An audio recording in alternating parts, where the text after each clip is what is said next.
नमस्ते साथियों। इस प्रस्तुतिकरण में मैं मुख्यतः एक ही विषय पर बात करूंगा। क्या देवता होते हैं? विशेष शक्तियों वाले शरीर धारण किए हुए जो ईश्वर हैं, या अनेकों अलग अलग प्रकार की शक्तियां धारण किए हुए जो देवता है, या ईश्वर से कुछ कम शक्तिशाली जो व्यक्तित्व बताए जाते हैं धार्मिक किताबों में देवता नाम से। अलग अलग शक्तियों के अलग अलग देवता होते हैं। क्या ये देवता सच में शरीर धारण किए हुए प्रकट होते हैं या अवतार लेते हैं? इस पर हम बात करेंगे। जो भारत के दर्शनों में हम देख उपनिषदों से, वेदांत से निकले हुए उपनिषदों पर हम बात करेंगे। हम वेदांत से ही जुड़े हुए मीमांसा दर्शन, न्याय दर्शन और तर्क और साइंस की भी मदद लेंगे। पहले हम ज़्यादा कठिनाई में नहीं जाएंगे। कुछ कुछ विषयों पर बात करते हुए, कुछ कुछ अपने कई विषयों पर थोड़ी थोड़ी बात करते हुए इसे एक विषय में जोड़ देंगे, ताकि बात पूरी हमारे सामने स्पष्ट हो जाए। तो कई स्रोत लेंगे और उनको जोड़ते हुए फिर एक धारा बन जाएगी। हमें सही जहां पर हमें विषय पर पहुंचानी है बात, वो पहुंच जाएगी। तो सबसे पहले बात करते हैं उपनिषदों पर। तो बाद में मीमांसा दर्शन पर बात करेंगे, बहुत इंटरेस्टिंग रहेगी बात। तो उपनिषदों पर बात कर रहे हैं। एक बहुत ही मुख्य उपनिषद है बृहदारण्यक उपनिषद। तो बृहदारण्यक उपनिषद के तीसरे अध्याय के 9वें ब्राह्मणम में, बृहदारण्यक उपनिषद के तीसरे अध्याय के 9वें ब्राह्मणम में जितने श्लोक हैं उसमें स्पेसिफिक हमें पता लग जाता है कि देवता वाली बात क्या है। इससे हमें पता लग जाता है जो ऋग्वेद के जो लोग थे, या फिर जो उपनिषदों के जो ऋषिगण थे, वो जानते थे कि वो जो जिन्हें देवता कह रहे हैं वो प्राकृतिक शक्तियां हैं। वो ऐसा नहीं है कि सच में कोई प्रकट होता है या वो है। वो केवल कहानियां लिखी गई हैं जिसमें अवतार और की कहानियां बताई जाती हैं कि ऐसे देवता गण होते हैं। ये केवल कहानियां सिद्ध हो जाएंगी ये जो बृहदारण्यक उपनिषद के तीसरे अध्याय के 9वें ब्राह्मणम से, जहां हम शाक्य और जो ऋषि याज्ञवल्क्य की हम बातों से हमें पता लग जाएगा कि ये देवतागण होते क्या चीजें, या क्या इसका प्रमुख मुद्दा है। इस पर मैंने भी एक सूत्र लिखा है प क म ज, उससे भी कभी डिस्कस करेंगे। पहले मैंने वीडियो बनाई हुई है, लेकिन पहले ये देख ले। तो इस बृहदारण्यक उपनिषद में इस जो खंड, ये यहाँ जो खंड है इसमें ये बात हुई है। तो ये जो कई प्रश्न है इसमें आप खुद से भी पढ़ सकते हैं, मैं बीच में से और आगे पीछे करके इसमें बताऊंगा। एक सीरीज वाइज होगा, लेकिन थोड़ा थोड़ा उसमें थोड़ा कट कट लेकर, तो आप खुद उसमें स्पेसिफिक पढ़ लेना। तो शाकल्य इसमें प्रश्न पूछते हैं कि वसु क्या है। वसु क्या है? देवता गणों में ये वसु की भी एक लिस्ट आती है। तो याज्ञवल्क्य कहते हैं कि अग्नि, पृथ्वी, वायु, अंतरिक्ष, आदित्य, ये चंद्र, ये नक्षत्र, ये वसु है। फिर जो शाकल्य पूछते हैं कि रुद्र क्या है। जैसे रुद्र आप सुनते हैं कि 11 रुद्र हैं, वेदों में भी इसका जिक्र आया। तो रुद्र कोई अवतार वगैरह या कोई देवता ऐसा नहीं है। रुद्र क्या है? तो याज्ञवल्क्य कहते हैं कि पुरुष में कुछ चीजें हैं।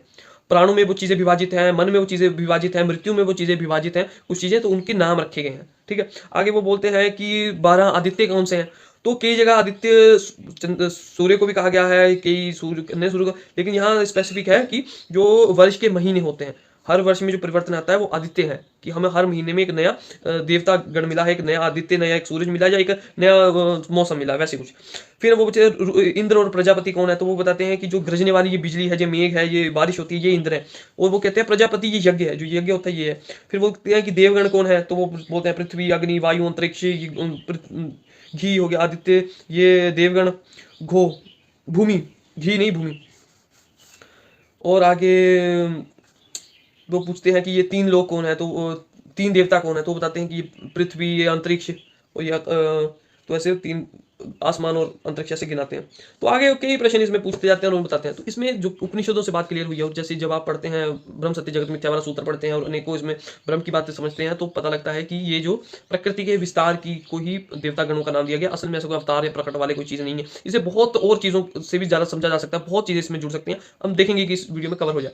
तो बात आगे मीमांसा दर्शन की। देखिए, मीमांसा दर्शन ईश्वर के अस्तित्व में नहीं मानता। वैसे तो भारत का कोई दर्शन ईश्वर के अस्तित्व में नहीं मानता, वो अलग बात है। कैसे नहीं मानता वो मैं आगे समझाता हूँ। पहले मीमांसा दर्शन देखिए। मीमांसा दर्शन ने कहा कि मीमांसा दर्शन में बातें हुई कि जो ये देवताओं की बात हुई है, ये असल में नहीं है। ये मंत्रों में उच्चारण किया जाता है, एक खास शक्ति को रिप्रेजेंट करने के लिए या अस्तित्व को बताने के लिए। जैसे मेरा सूत्र है पकमज, प्रकृति तत्वों के लिए, जैसे इंद्र हो गए, सोम, अग्नि, ये प्रकृति तत्व में आ गए। फिर महान व्यक्तित्व हमारे हो गए श्री कृष्ण, श्री राम, गुरु नानक देव, महावीर, आदि शंकराचार्य, तो सिद्धार्थ गौतम बुद्ध। तो ये हमारे मेरे सूत्र के म में आगे, और जो म रिप्रेजेंट करता है। तो पकम ज में जो जीवन तत्व हैं, जैसे रुद्र हो गए, जैसे सरस्वती हो गई, और अनेकों वो। और हमारे क से कुल देवता, जो हमारे कुल देवता होते हैं, या कोई जो क्षेत्रीय देवता होते हैं, वो इसमें आ गए। तो उस सूत्र से भी आप बात समझ सकते हैं। तो मीमांसा दर्शन ने साफ कर दिया, ना वो ईश्वर के अस्तित्व में मानते हैं, ना देवताओं कैसे प्रकट हुए या शारीरिक अस्तित्व में मानते हैं।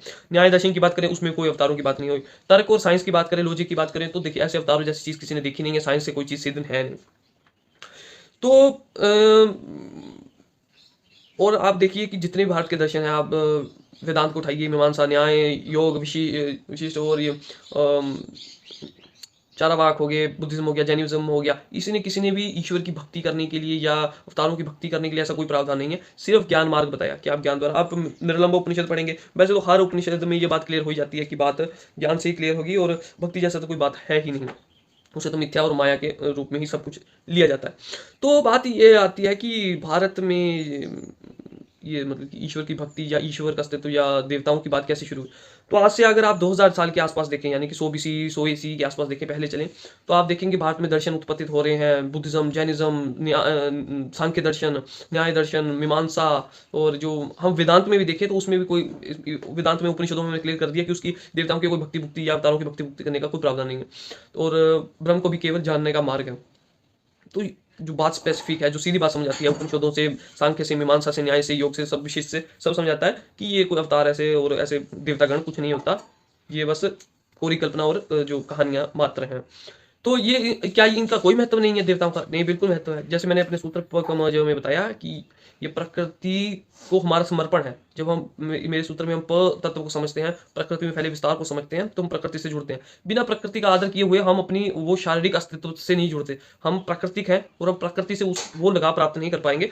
ये मॉडर्न जो मॉडर्नाइजेशन है, मशीनी युग है, ये कहीं ना कहीं हमें कुछ और बनाता जा रहा है जो हम असलियत में है उससे।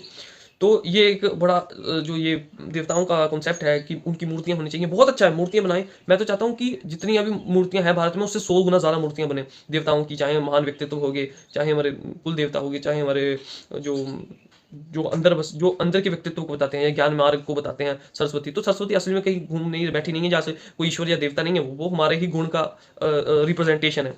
तो इसे ऐसे देखा जाए। फिर भी कोई प्रश्न हुआ आपका, आप मुझसे पूछ सकते हैं किसी भी प्लेटफॉर्म में जहां आप मुझसे मुझसे पहुंच सके, चाहे इंस्टाग्राम हो, चाहे यूट्यूब का कमेंट सेक्शन हो। तो आप कोई प्रश्न पूछेंगे या कुछ भी आपके मन में शंका होगी इसके प्रति, मुझे लगता है कि सारी बातें मैंने इसमें लगभग कवर कर दी हैं। जो उपनिषदों से बता दिया मैंने आपको, मीमांसा से बता दिया, न्याय से बता दिया, सांख्य से बता दिया, और जो तर्कवादता है उसमें बता दिया। ये जो विचार है ईश्वर और अवतारों का, ये भारत कहीं ना कहीं भारत में एक अलग रूप में था, और बाहर के विचारों ने यहाँ आकर इस विचार को कुछ और रूप दे दिया, जिससे इसका विलक्षण आ गया, जिसमें इसमें गड़बड़ आ गई।